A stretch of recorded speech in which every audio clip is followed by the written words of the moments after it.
जैसा मैंने बताया था ना, मैं घर से कुछ लिए बगैर ही निकल आया, फिर ये जगह ली। खैर, जुमाना कहाँ पर है? जुमाना बतूल को स्कूल छोड़ने गई है, अभी आती होगी। आप इस सब के बारे में क्या कहते हैं? देखिए, अगर आप ये कहने वाले हैं कि गलती कर रही हो ओजान, घर वापस आ जाओ, ये सब गलत नहीं है। कहूंगा। ओजान, मैं देख रहा हूं कि तुम बड़े हो गए हो। तुम वाकई मोहब्बत में हो मेरे भाई। जिस औरत से प्यार करते हो उसका सहारा बने हो।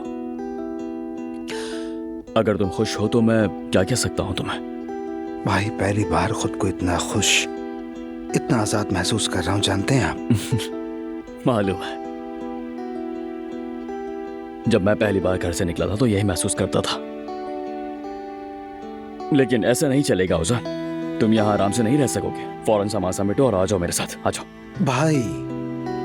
ओजान, अगर तुम्हें वहां भी सुकून नहीं मिला तो तुम्हारे लिए एक फर्निश घर ले लेंगे। भाई, मेरी बात तो सुन लें।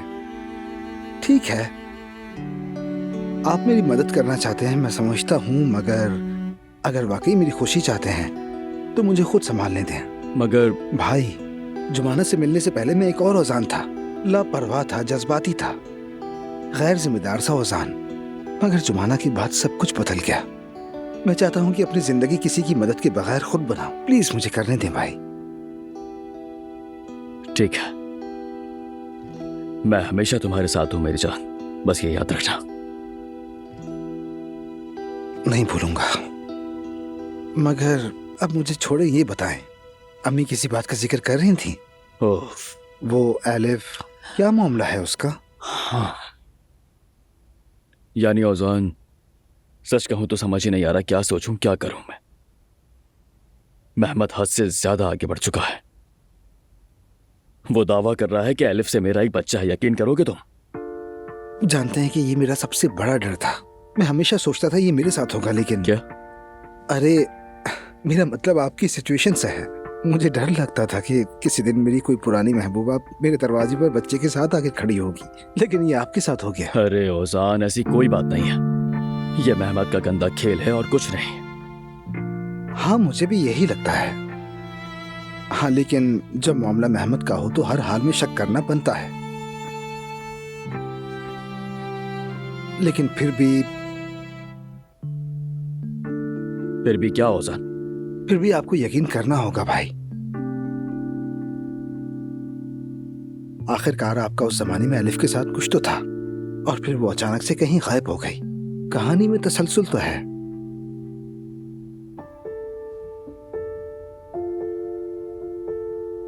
क्या जरा सा भी इम्कान नहीं है?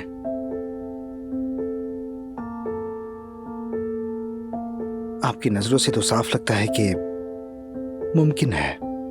नहीं ओजान, और वैसे भी अगर ऐसा कुछ होता तो एलिफ इतना बड़ा राज इतने सालों तक हरगिज नहीं छुपाती। और ये मेहमद की कोई घटिया चाल है, मुझे यकीन है इस बात का। यकीन करने का बस एक ही तरीका है, एक ही हल है भाई, वो है एलिफ। सही कहा तुमने।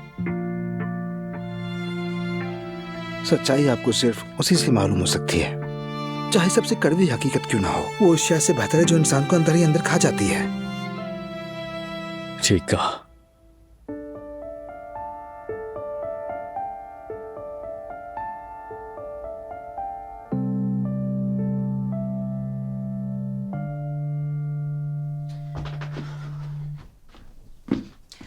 ये पी लो मेरी जान, दवा का असर कुछ देर में हो जाएगा, तुम्हें इससे सुकून मिल जाएगा बेटी।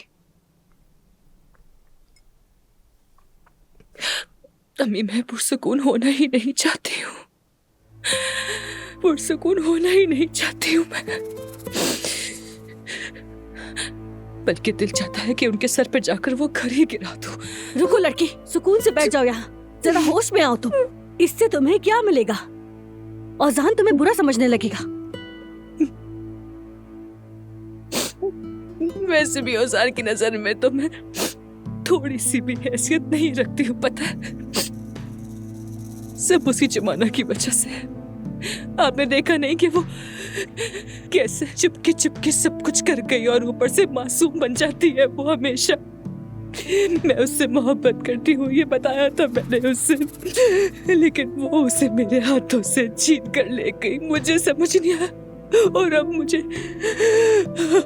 नहीं पता कि मैं क्या करूं। मुझे वाकई नहीं मालूम।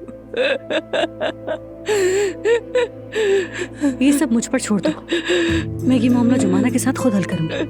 अपनी माँ पर भरोसा रखो, ठीक है? तुम बस इत्मीनान रखो बेटी। चलो उठो, चलो जाकर फ्रेश हो जाओ, बेहतर फील करूंगी। जाओ मेरी जान। मैं फ्रेश नहीं होना चाहती हूँ अम्मी, मुझे इस वक्त कुछ नहीं करना है, मुझे बस ओजान का सोचना है।